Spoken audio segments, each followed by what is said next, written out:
Assalamualaikum warahmatullahi wabarakatuh. Perkenalkan, saya Elza Driani, NIM A1C31955 dari kelas 2 reguler B, Pendidikan Fisika Universitas Jambi 2019. Baiklah teman-teman, di sini saya akan membacakan resume materi mata kuliah alat-alat ukur. Jembatan pembanding kapasitansi digunakan untuk pengukuran kapasitansi yang tidak diketahui dengan cara membandingkannya terhadap sebuah kapasitansi yang diketahui. Kemudian jembatan pembanding induktansi mirip dengan jembatan pembanding kapasitansi. Induktansi yang dipakai yang tidak diketahui ditentukan dengan membandingkan terhadap sebuah standar yang diketahui, seperti yang ditunjukkan pada diagram gambar. Kemudian jembatan Stirling, salah satu jembatan arus bolak-balik yang paling penting dipakai secara luas untuk pengukuran kapasitor. Susunan rangkaian ditunjukkan pada rangkaian berikut. Prinsip kerjanya yaitu jembatan Stirling adalah cara yang paling banyak digunakan untuk mengukur kehilangan daya dan faktor daya elektrik.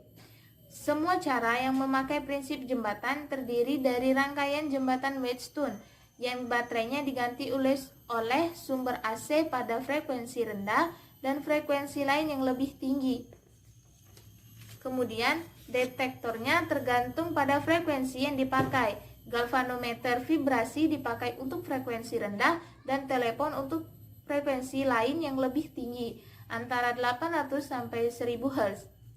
Jembatan Wien dikemukakan bukan hanya untuk pemakaiannya sebagai jembatan arus bolak-balik guna mengukur frekuensi, tetapi juga untuk berbagai rangkaian bermanfaat lainnya. Jembatan Wien dalam bentuk dasarnya yang direncanakan untuk mengukur frekuensi, jembatan Wien memiliki sebuah kombinasi paralel tahanan kapasitor dalam lengan di sebelahnya. Berikut gambarnya. Persamaan frekuensi yaitu sama dengan 1/2pi tahanan kali kapasitor. Kemudian alat pertahanan Wagner merupakan salah satu metode menghilangkan sebagian efek kapasitansi kebocoran di dalam sebuah rangkaian jembatan.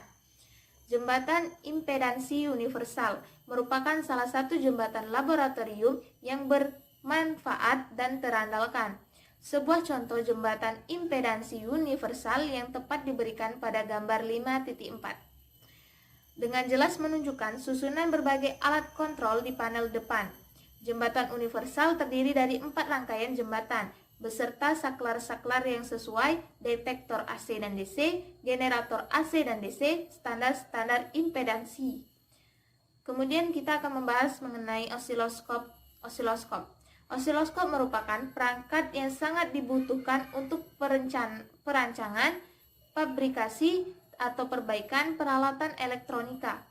Katode ray oscilloscope atau osiloskop sinar katoda atau biasa disebut dengan osiloskop saja adalah sebuah alat elektronika untuk melihat bentuk sinyal tegangan, mengukur harga tegangannya, dan mengukur harga durasi atau frekuensinya bila sinyal tegangannya berulang secara periodik.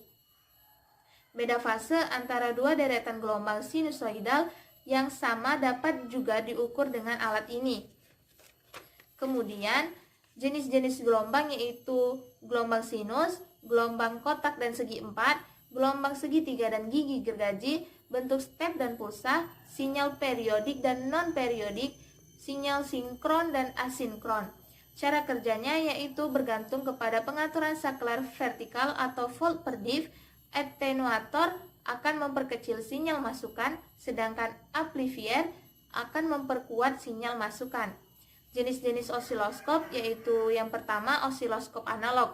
Osiloskop tipe waktu nyata analog atau ART menggambarkan bentuk-bentuk gelombang listrik dengan melalui gerakan pancaran elektron atau elektron beam dalam sebuah tabung sinar katoda atau CRT cathode ray tube dari kiri ke kanan.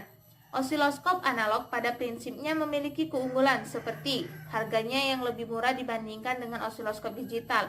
Kemudian tipe sifatnya yaitu real time.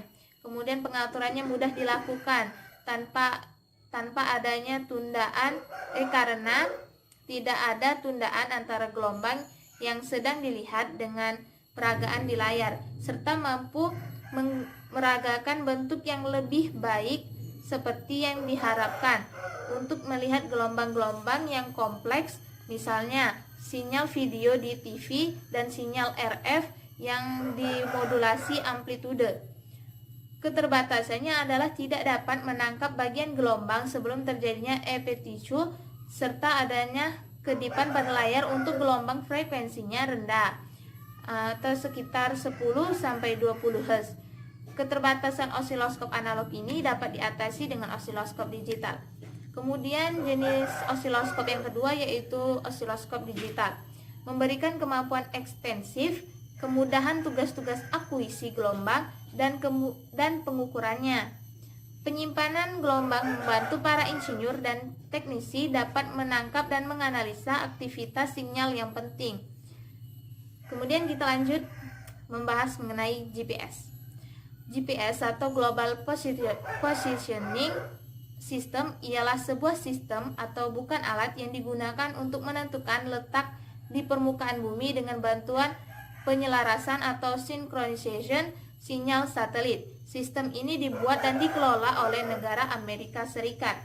GPS memiliki banyak fungsi, yaitu seperti melihat lokasi di mana kita berada, kemudian menunjukkan arah ke tempat yang ingin kita tuju sebagai kompas, serta menunjukkan peta lokasi suatu tempat.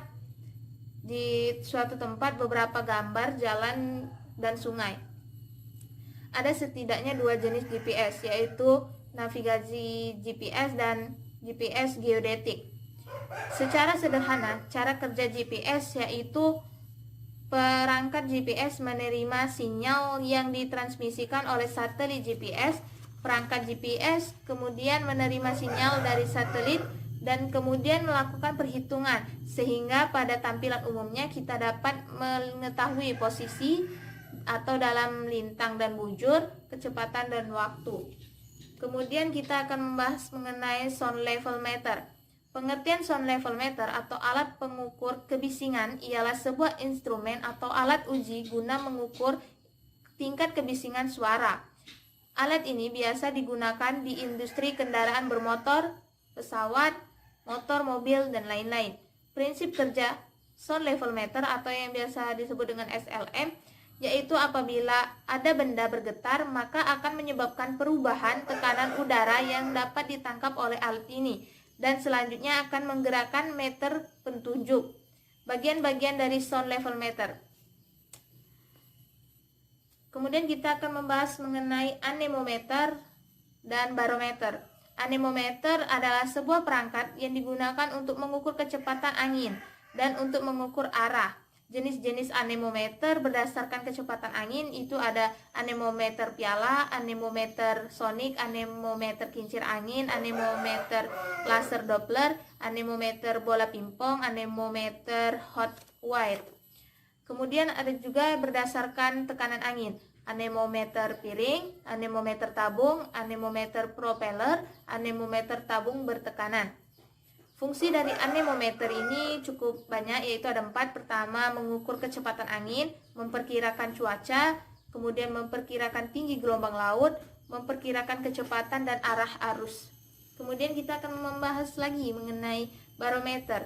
Barometer hampir-hampir mirip fungsinya dengan anemometer. Barometer merupakan alat yang dapat mengukur tekanan udara. Hal ini memungkinkan peramalan cuaca atau ilmuwan memprediksi cuaca lebih akurat hingga cuaca ekstrim. Dengan adanya barometer, maka kegiatan penangkapan ikan di atas kapal dapat berjalan lebih aman karena kondisi cuaca dapat diketahui sedini mungkin. Barometer memiliki beberapa jenis, diantaranya yaitu barometer bejana laut, barometer anaeroide, dan barograf. Prinsip kerja barometer berdasarkan pada pemakaiannya bahwa tekanan udara akan berkurang dengan penambahan ketinggian. Kemudian kita akan membahas mengenai psikrometer. Adalah alat yang digunakan untuk mengukur kelembapan relatif di udara. Jenis-jenis psikrometer adalah psikrometer bola basah dan bola kering, psikrometer asman dan psikrometer whirling. Kemudian anemometer memiliki fungsi untuk mengukur kelembapan. Termohigrograf berfungsi untuk mengukur suhu dan kelembapan udara dalam waktu secara mekanis. Prinsip kerja termohigrograf adalah perbedaan muai logam putih dan logam hitam. Pengertian curah hujan dapat juga dikatakan sebagai air hujan yang memiliki ketinggian tertentu yang terkumpul dalam suatu penakar hujan. Tidak meresap, tidak mengalir, dan tidak menyerap atau tidak bocor. Tinggi air yang jatuh ini biasanya dinyatakan dengan satuan milimeter. Curah hujan dalam 1 mm artinya dalam luasan 1 meter persegi, tempat yang datar dapat menampung air hujan setinggi 1 mm atau sebanyak 1 liter. Selanjutnya yaitu penguapan. Penguapan adalah bagian esensial dari siklus air. Energi surya menggerakkan penguapan air dari samudra, danau, embun, dan sumber air lainnya. Dalam hidrologi, penguapan dan transpirasi atau yang melibatkan penguapan di dalam stomata tumbuhan secara kolektif diistilahkan sebagai evapotranspirasi. Jenis-jenis pengukuran curah hujan yaitu yang pertama penakar hujan tipe manual. Ada penakar hujan ombrometer biasa dan penakar hujan ombrometer observatorium. Kedua ada penakar hujan tipe otomatis, yaitu penakar hujan tipe Bendix, penakar hujan tipe tilting siphon, penakar hujan tipe tipping bucket, penakar hujan tipe floating bucket. Jenis evaporimeter, evaporimeter panci terbuka. Aktinograf adalah alat untuk mengukur atau memperkirakan intensitas paparan atau intensitas kimia cahaya. Fungsinya untuk mengukur radiasi matahari total. Kemudian kita akan membahas mengenai Campbell-Stuckes. Adalah alat untuk mengukur lamanya matahari bersinar dengan satuan persen. Prinsip kerja Campbell-Stuckes adalah sinar matahari yang tepat jatuh pada sekeliling permukaan bola kaca penjal akan difokuskan ke atas permukaan kertas pias yang telah dimasukkan dalam celah mangkuk dan meninggalkan jejak bakar sesuai posisi matahari saat itu. Baiklah, sekian dari saya. Wassalamualaikum warahmatullahi wabarakatuh. Terima kasih.